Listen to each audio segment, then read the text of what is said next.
la tomar al final. El día de hoy vamos a empezar con la clase de morfofisiología normal de sistema nervioso central, ¿no? Entonces, para eso hay que hablar un poco acerca de lo que corresponde al sistema nervioso central. El sistema nervioso central es probablemente uno de los sistemas que más último hemos evolucionado a lo largo de nuestro desarrollo como especie y que realmente la gran complejidad del sistema nervioso nos ha diferenciado como especies y de alguna forma, entre comillas, nos ha vuelto en la especie dominante. Entonces, en esta primera clase vamos a abordar temas como el funcionamiento de la neurona, las células que le ayudan y cuáles son los principios físico-químicos que actúan sobre el impulso eléctrico, ¿no? La clase yo se los he enviado a los delegados a través del chat que tenemos y ahí imagino que ya lo deben haber enviado de repente a los demás alumnos para que lo puedan haber revisado, pero si no, tampoco había problema porque ustedes tienen el sílabus y yo les he dicho que tienen que venir revisando para el sílabus, ¿ya?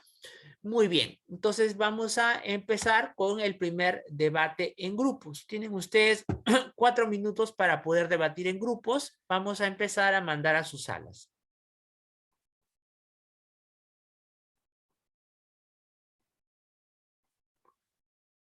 Muy bien, por favor ingresen a sus salas, chicos.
Muy bien, a ver, vamos a empezar primero con la doctora Villegas. A ver, doctora Villegas, por favor, la primera pregunta. Buenas tardes, profesor. Bueno, yo voy a responder la pregunta número 1 que dice cómo se organiza el sistema nervioso y qué es el sistema nervioso central y periférico. Bueno, el sistema nervioso se conforma, ¿no?, por una red compleja de estructuras especializadas como el encéfalo, la médula espinal y los nervios, la cual tiene una misión importante, la cual es controlar y regular el funcionamiento de los órganos y sistemas. También digamos que el sistema nervioso está organizado para detectar cambios, ya sea en el medio interno y también en el medio externo, la cual ahí va a evaluar dicha información y va a responder a través de los cambios, ya sea en los músculos o también en las glándulas. Bueno, con respecto al sistema nervioso central, va a estar formado, ¿no?, por el cerebro y lo que es la médula espinal. En cambio, el sistema nervioso periférico, va a constar de nervios y también de ganglios. Eso es de mi parte, profesor. Correcto, muy bien, ¿no? Entonces ya saben la organización del sistema nervioso central y sistema nervioso periférico, ¿no? Muy bien, listo. La segunda pregunta, ¿quién nos puede responder? A ver, la doctora Ximena. Ya, la segunda pregunta es sobre cuáles son los componentes celulares del sistema nervioso y sus funciones. Tendríamos dos tipos, serían las neuronas, que estas son, su función de esta sería la unidad funcional y estructural del sistema nervioso, y la otra sería las células de glía, y estas lo que hacen son realizar función de sostén, nutrición y defensa del tejido del sistema nervioso. Ya, muy bien. A ver, el doctor Alejandro nos quiere, o bueno, perdón, a ver, ¿quién más? ¿Alguien más nos quiere agregar un poco más? A ver, la doctora María Fernanda, por favor. Buenas tardes, doctor. Claro, lo que dijo mi compañera, ¿no? Estaría la neurona, que es la célula que se encarga de procesar y transmitir la información a través de todo el sistema nervioso, y lo que son las células gliales, que su función tiene la función de soporte y protección de las neuronas. Ya, muy bien. ¿Alguien nos puede hablar acerca de cada célula de la neuroglía? ¿No? Porque cada célula de la neuroglía tiene una función distinta. Entonces, a ver.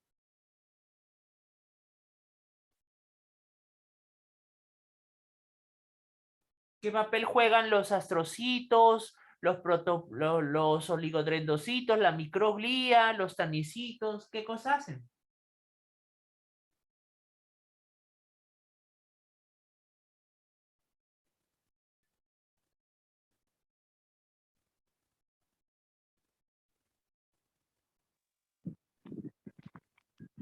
Doctor, Sí.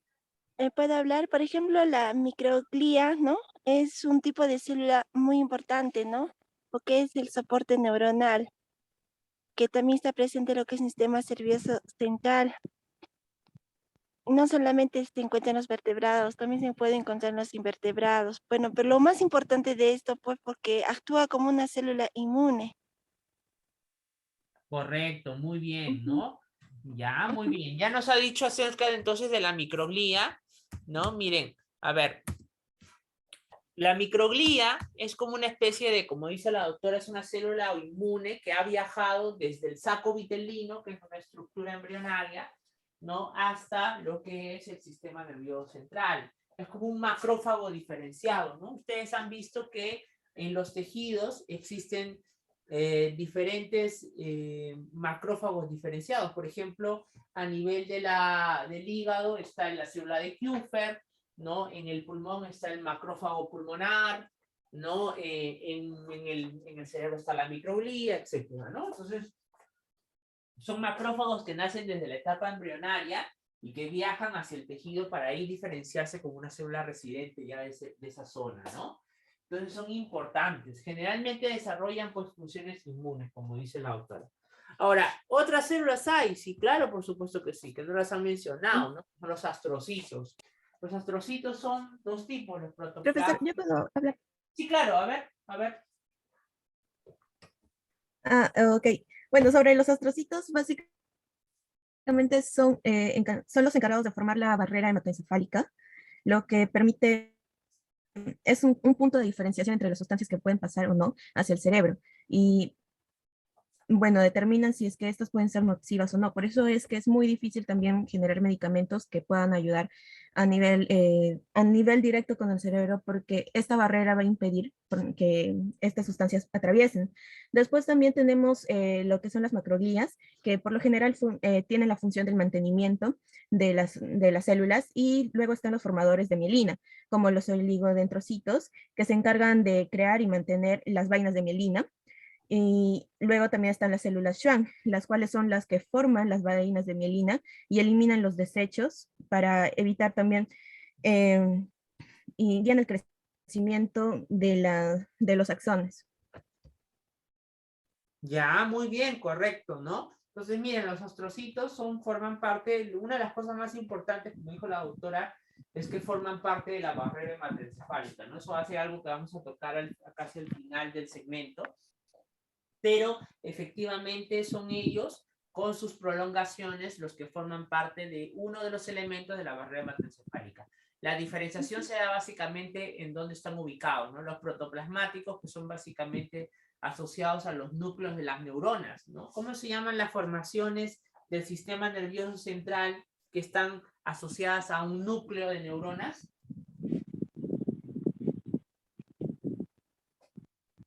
A ver, en el sistema nervioso central hay estructuras que son axones y estructuras que son núcleos de neuronas. ¿Cómo se llaman las estructuras que están hechas de núcleos de neuronas y de puros axones? La neurona, doctor. No, la neurona, me refiero justamente a estructuras del sistema nervioso central que están hechos de puros núcleos de neuronas. Se llaman sustancia La sustancia gris, la sustancia sustancia gris. gris. Toda aquella estructura en el sistema nervioso central que está hecho básicamente de cuerpos neuronales y de que por lo tanto recibe la información o que genera la información o que la capacita o que es la que la interpreta, es la sustancia gris. Y la sustancia blanca es donde básicamente tenemos axones, o sea que están llevando el impulso nervioso. Entonces el protoplasmático está presente en la sustancia gris y el fibroso en la sustancia blanca. Ahora, hay sustancias, vamos a ver ahora, hay una envoltura de una sustancia que se llama mielina, específicamente de la esfingomielina, que es muy importante porque permite el aumento de la velocidad del impulso eléctrico, ¿no? Entonces, esa mielina es generada por dos células. La célula que lo genera en el sistema nervioso periférico es la célula de Schwann.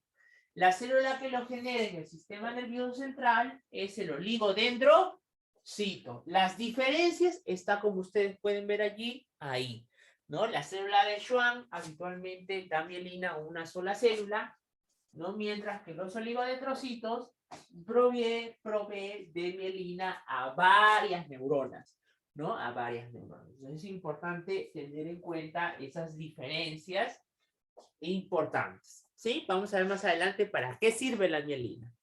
Muy bien, listo. Entonces, el siguiente debate en grupos, chicos, es un debate en grupos importante porque ahí me van a hablar ustedes cómo es que la neurona que genera el impulso eléctrico, para qué sirve, qué es la sinapsis, qué tipos de sinapsis hay, cuáles son los estados o las etapas de despolarización en reposo y repolarización, no es despolarización, repolarización e hiperpolarización de la neurona, y qué función cumplen las vainas de mielina y qué es la ley del todo o nada. ¿Ya? Por favor, relean bien porque voy a preguntar uno por uno, ¿ah? Después, por favor, no anden respondiendo piedras. Por favor, respondan correctamente. Lean e interpreten y entiendan lo que están leyendo. Si no, no van a poder ser capaces de explicarlo. Muy bien. Además, aquí tienen que ver, por ejemplo, cuáles son los canales que intervienen, ¿no? Aquí van a decir, interviene el canal de potasio, de sodio, etcétera, ¿no? ¿Por qué? Porque tal y como hemos visto, por ejemplo, ¿se acuerdan en corazón? No habíamos visto que cada canal actuaba en cada fase. Bien, igualito vamos a hacer acá. De hecho, la despolarización de la neurona es mucho más sencilla que en el caso del corazón, porque justamente que los cardiomiocitos son mucho más complejos comparados a la neurona, ¿sí? Muy bien. Entonces vamos a pasar al siguiente debate en grupos. Entren por favor a sus aulas respectivas.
bien, muy bien. A ver, vamos a empezar entonces. A ver, la primera pregunta, la doctora Valdés. Primera pregunta, por favor.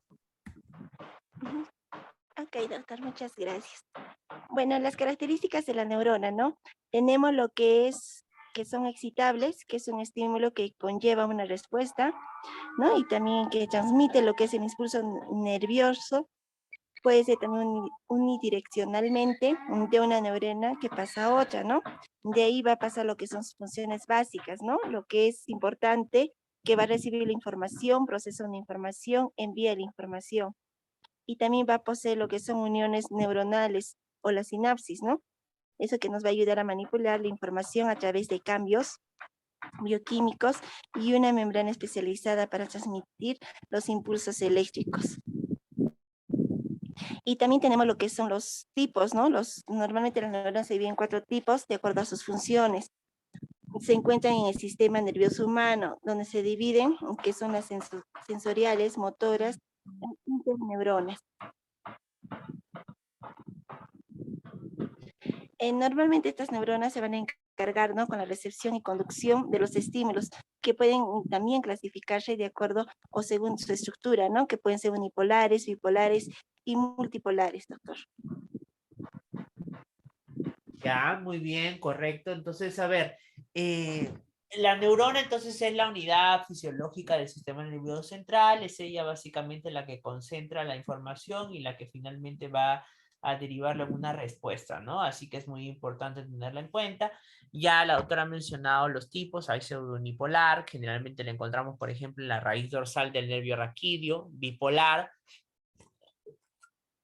que por ejemplo la podemos encontrar a nivel de la retina. Las anexónicas, que básicamente son, por ejemplo, las interneuronas, las multipolares, como las células de Purkinje en el cerebelo, ¿no?, etcétera. Entonces son varios tipos. La siguiente pregunta es, ¿qué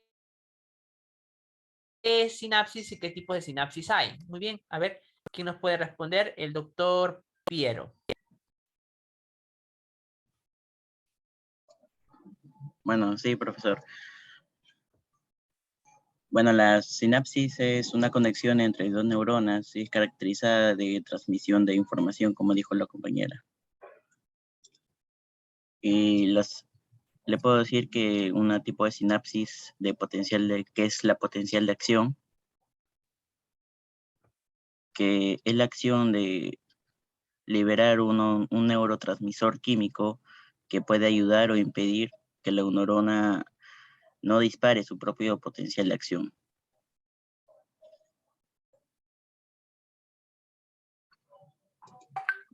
Eso estaría mi aporte, profesor. Ya, a ver, Doctor, sí, doctora, a ver, doctora Garay. Bueno, la sinapsis, ¿no? Es un proceso de aproximación intracelular que se lleva a cabo entre dos neuronas o también una neurona y otra célula, que puede ser la efectora o receptora.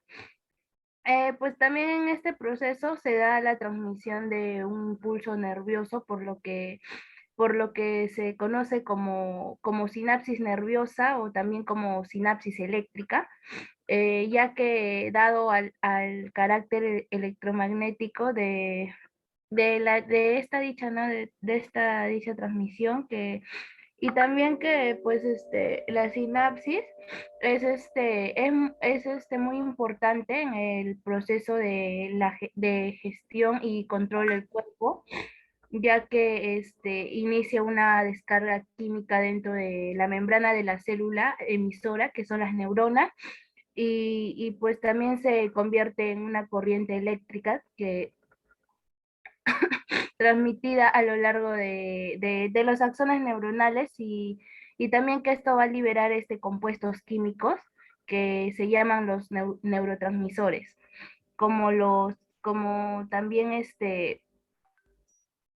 como que también inhiben las funciones de las células receptoras. Y pues en los tipos de sinapsis encontramos la sinapsis eléctrica y la sinapsis química, que en la sinapsis eléctrica no, esto no involucra a los neurotransmisores, sino a la transmisión de una neurona a otra, como las moléculas, como las moléculas cargadas eléctricamente, ¿no? Y pues pues esto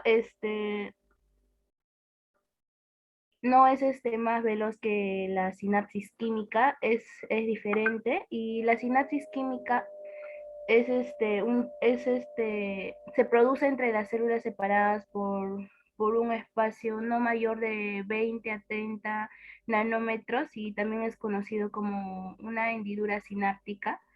Y en esto se da la liberación y la recepción de neurotransmisores, a diferencia de la sinapsis eléctrica. Gracias. Ya, muy bien. A ver, miren, estamos un poco cortos de tiempo, pero vamos a avanzar mejor. Miren, a ver. La sinapsis es básicamente, como ustedes lo han dicho, la comunicación entre dos neuronas. La sinapsis básicamente pueden ser dos, o la eléctrica o la química, ¿no? En el sistema nervioso, la más frecuente es la sinapsis química. La sinapsis eléctrica está básicamente confinada a algunos pocos estructuras como interneuronas o grupos de interneuronas interconectadas, ¿no? Que mandan una señal rápido, pero la mayoría son estos, son sinapsis química. La sinapsis eléctrica funciona algo así como el sinsitio cardíaco, que acuérdense ustedes que en la que el cardiomiocito con otro cardiomiocito está unido básicamente mediante gap junction, ¿no? Que es básicamente conectones, ¿no? Conectores que comunican ambos citoplasmas de manera directa. Entonces, por ejemplo, cuando a esta neurona, en el caso de la sinapsis eléctrica, llega un potencial de acción que genera un cambio eléctrico, ¿no? Por la concentración de iones, este cambio de concentración de iones se traspasa al otro. ¿Por qué? Por simple comunicación, ¿no? Porque hay libre tránsito entre uno y otro. Entonces, eso hace que rápidamente de un lado a otro pueda diseminarse ese potencial de acción, ¿no?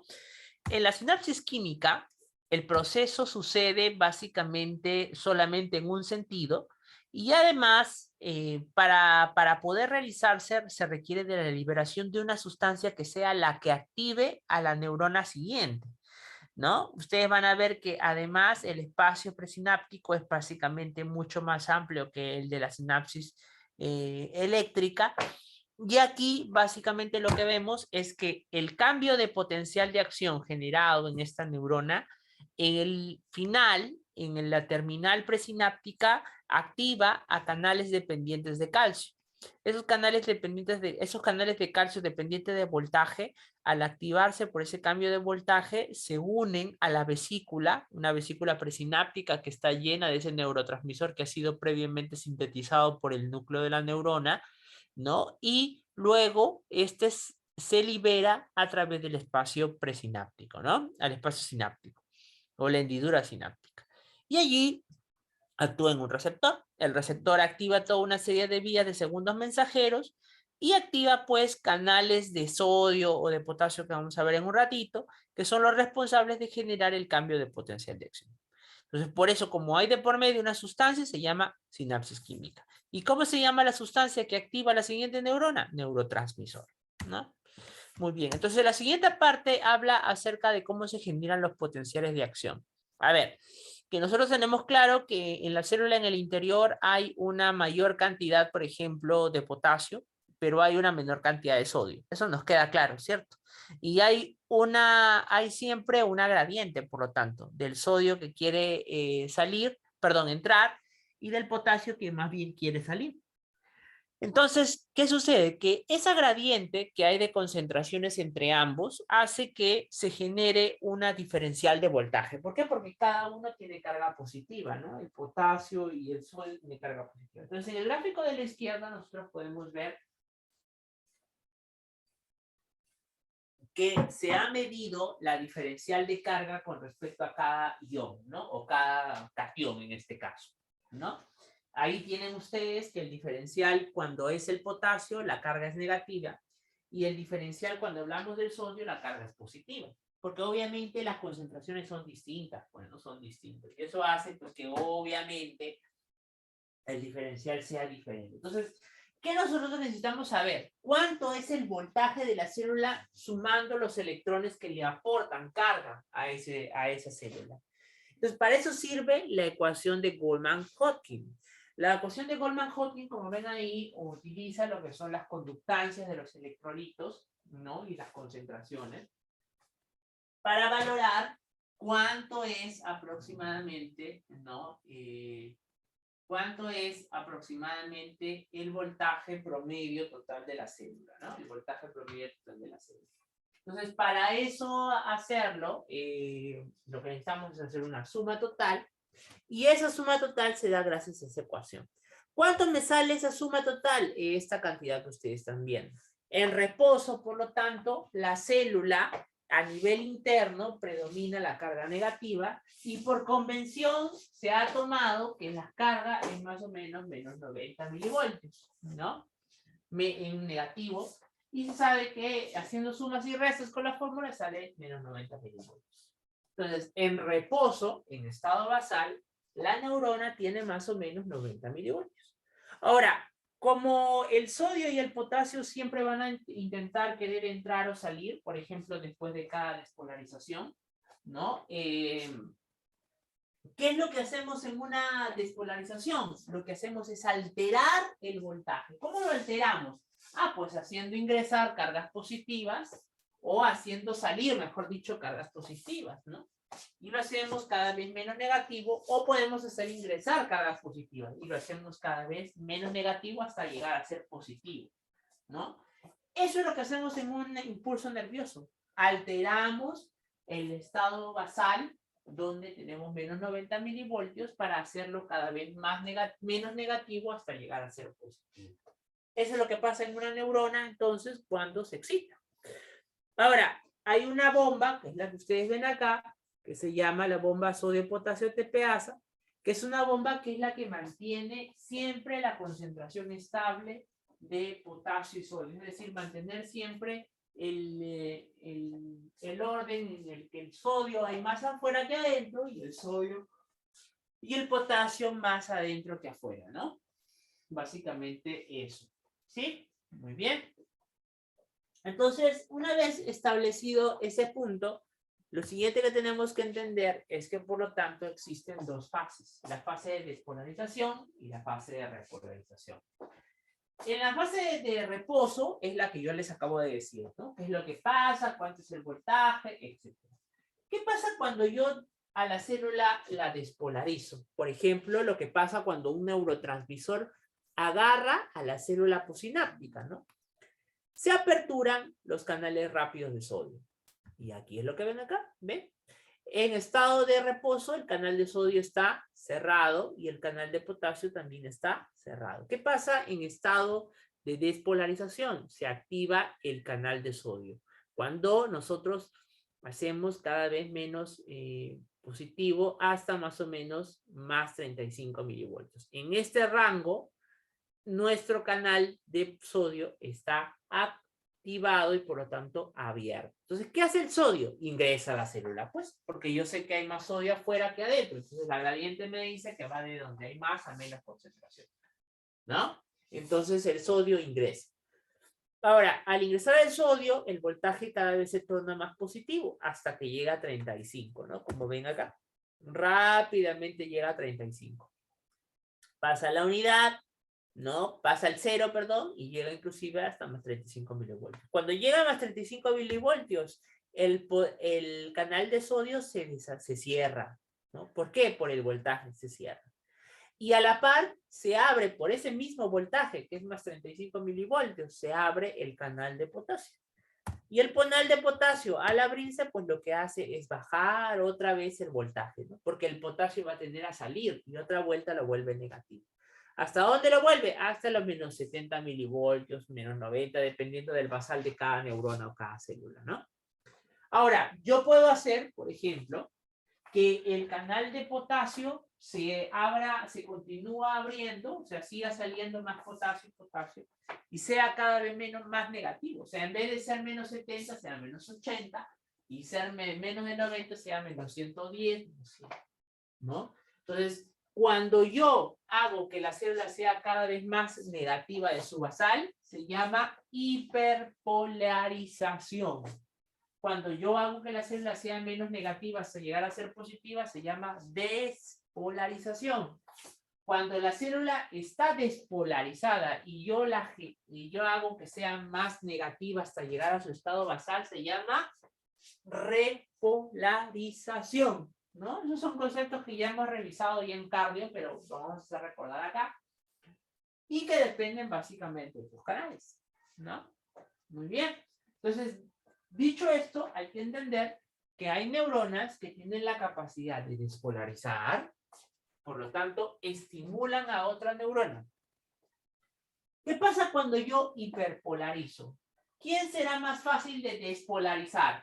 ¿El que está en estado basal o el que está hiperpolarizado? Hiperpolarizado, porque está bien, es porque está negativo. Más negativo de lo normal. Ya, ¿ese es más fácil de despolarizar o más difícil? Más difícil, Más difícil. de polarizar, profesor. Claro, más difícil. Exacto. ¿Por qué? Porque está más negativo, como dijo el doctor, ¿no? Entonces, por lo tanto, las neuronas en el sistema nervioso que despolarizan son neuronas estimulantes, o sea, que activan a otras neuronas, ¿no? Y las neuronas que hacen hiperpolarización son neuronas inhibitorias, o sea, que generan que más bien se reduzca el estímulo a la siguiente neurona. ¿Por qué es importante lo que les digo? Porque a lo largo de toda la unidad vamos a hablar de grupos nucleares que estimulan o que inhiben. Entonces ustedes ya van a saber el mecanismo bioquímico mediante el cual logran la activación o la inhibición. Muy bien, y esto sucede porque se da el llamado principio del todo o nada, que es que cuando la neurona alcanza un determinado voltaje, sí o sí se despolariza toda la neurona, y si no llega, no se despolariza. Y eso sucede también gracias a las bandas mielínicas. La mielina es una sustancia aislante del agua, que lo que hace es aislar el axón de estos tramos y evitar que en estos haya un rápido cambio de voltaje. Entonces, eso produce que solamente en las zonas libres de mielina, ¿no? No haya esta despolarización muy rápida. Entonces, ¿quién produce esta vaina de mielina? Ah, ya el doctor ya me dijo. ¿Quién la produce? La célula de Schwann en el caso del sistema nervioso. ¿Cuál? ¿Periférico o central? Central. Periférico. Periférico. El Schwann es el periférico. ¿Quién es el del central? Oligodendrocito. El oligodendrocito.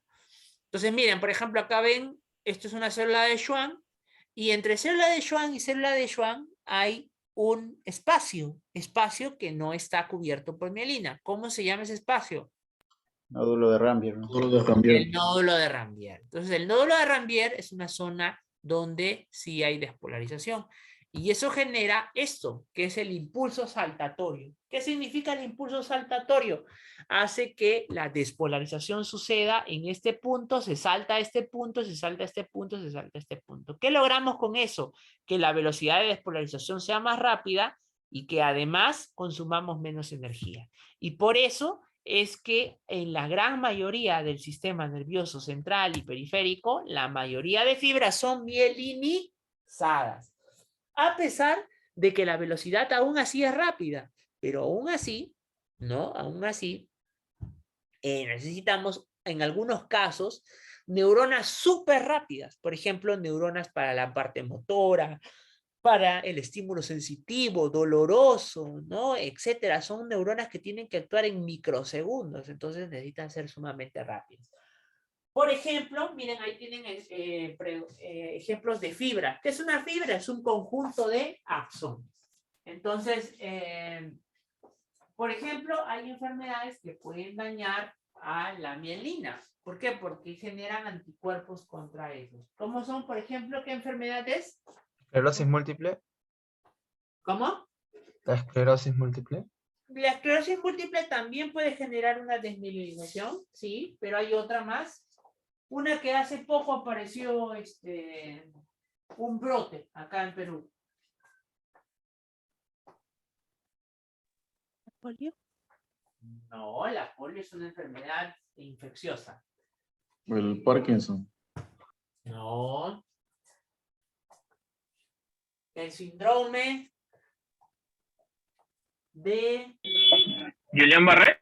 Guillain-Barré, correcto. Muy bien, doctor. El síndrome de Guillain-Barré es una enfermedad desmielinizante adquirida, ¿no? Entonces, por ejemplo, clásicamente el Guillain-Barré ataca las neuronas motoras, en los axones de las neuronas motoras. Entonces, fíjense ustedes, miren el cuadro. ¿Quiénes son las más rápidas ahí de las fibras? Las motoras, ¿cierto? Entonces, por lo tanto, ¿quién de las fibras depende básicamente de la mielina? Las fibras motoras. Entonces, ustedes ahora pueden entender por qué el síndrome de Guillain-Barré es aparatoso, porque hace que la fibra sea más lenta y la velocidad de la que tiene que conducirse la información motora tiene que ser sumamente alta. ¿Por qué? Porque desde que tu cerebro lo piensa hasta que tú lo ejecutas, pasa apenas fracciones de micro nanosegundos. Entonces, eso es así. ¿Me entienden, no? Sí, doctor. Muy bien, correcto. Entonces, ahí está. Bueno, ya vamos a hablar acá rápidamente de los neurotransmisores. Ya, miren, aquí está la diferencia entre la excitación y la inhibición. Miren ustedes, los inhibitorios hacen que sea más negativo, ¿ven? Y los excitatorios hacen que sea cada vez menos negativo, o sea, hasta ser más positivo. ¿Sí? Muy bien. Los neurotransmisores, ¿cuáles son? Uy, hay varios, miren, ahí está una tabla entera para que se las aprendan, sobre todo los que no son neuropéptidos, ¿no? ¿Por qué? Porque ustedes tienen que saber los neurotransmisores. ¿Por qué? Porque cuando ustedes lleven fármaco, chicos, van a llevar un fármaco, un tipo de fármaco, mejor dicho, porque en cada tipo de fármaco hay varios fármacos, ¿no?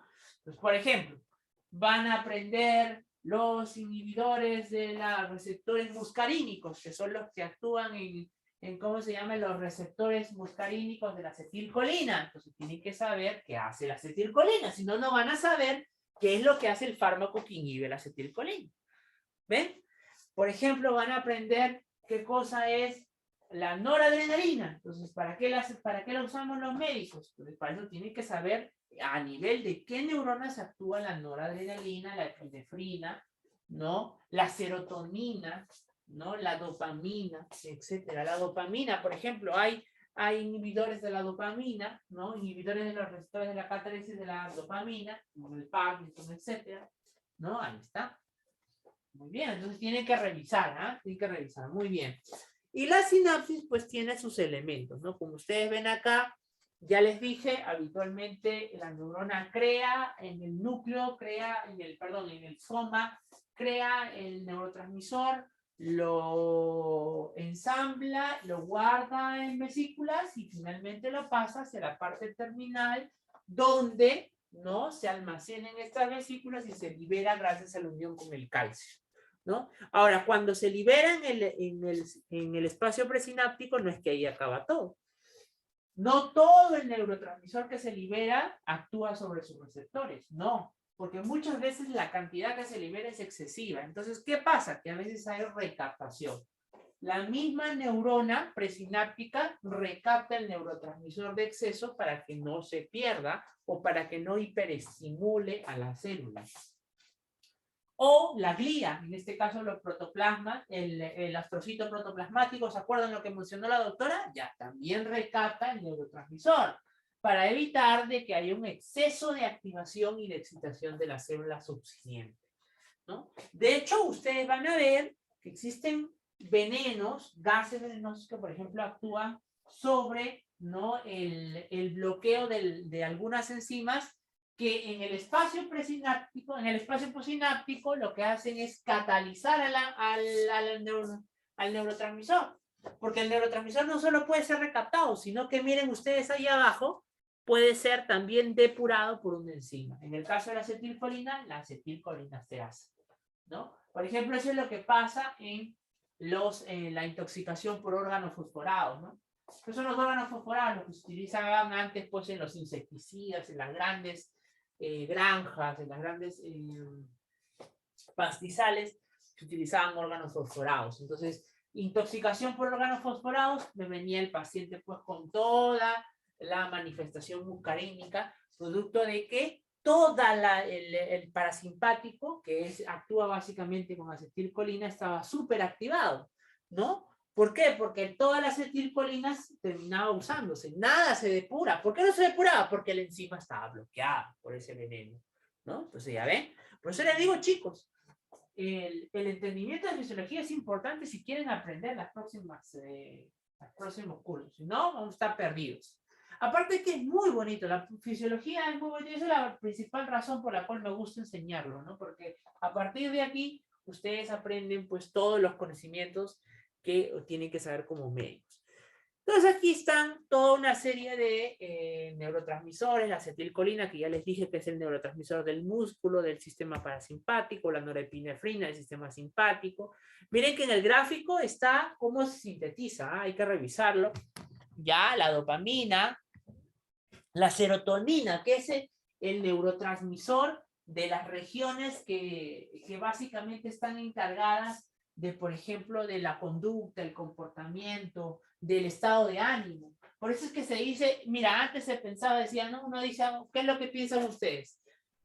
¿A qué se debe la depresión? ¿No? El que no sabe medicina dice, bueno, depresión es pues porque tu cerebro se pone mal, ¿no? O no, hoy por hoy se sabe claramente que la depresión es un problema de falta de serotonina, ¿no? Que se da la depresión mayor, ¿eh? No estoy hablando de la depresión de duelo ni nada, la depresión patológica, ¿no? Que requiere tratamiento, es una falta de serotonina, porque la serotonina es el neurotransmisor de las zonas que vamos a ver nosotros más adelante en los segmentos que se tratan, que ven estas partes del sistema nervioso central en la corteza, ¿no? El glutamato, el ácido gamma-aminobutírico, más conocido como GABA, ¿no? También es un neurotransmisor. El GABA, por ejemplo, es el neurotransmisor inhibitorio más conocido que tenemos, es el más importante. Casi todas las células inhibitorias de nuestro cuerpo utilizan como neurotransmisor al GABA. ¿Qué es lo que hace? Pues hiperpolariza la célula siguiente y de esa forma la inhibe, ¿no? Muy bien. Listo, chicos, entonces hasta aquí hemos llegado. Ya saben, tienen que estudiar para la próxima clase, ¿ya? Pues, tienen que estudiar, por favor, para la siguiente clase para poder estar todos de acuerdo. Ahí está, en el sílabus está el tema que sigue. Voy a tratar de mandarle mañana en la noche las diapositivas para que puedan tener las preguntas y puedan revisar con tiempo. Pero en todo caso, igual ya tienen el sílabus, así que ya saben qué cosa vamos a tocar el siguiente segmento, ¿ya? Muy bien, muchachos. Entonces nos quedamos aquí hasta el día de hoy. Muchas gracias. Doctor, disculpe.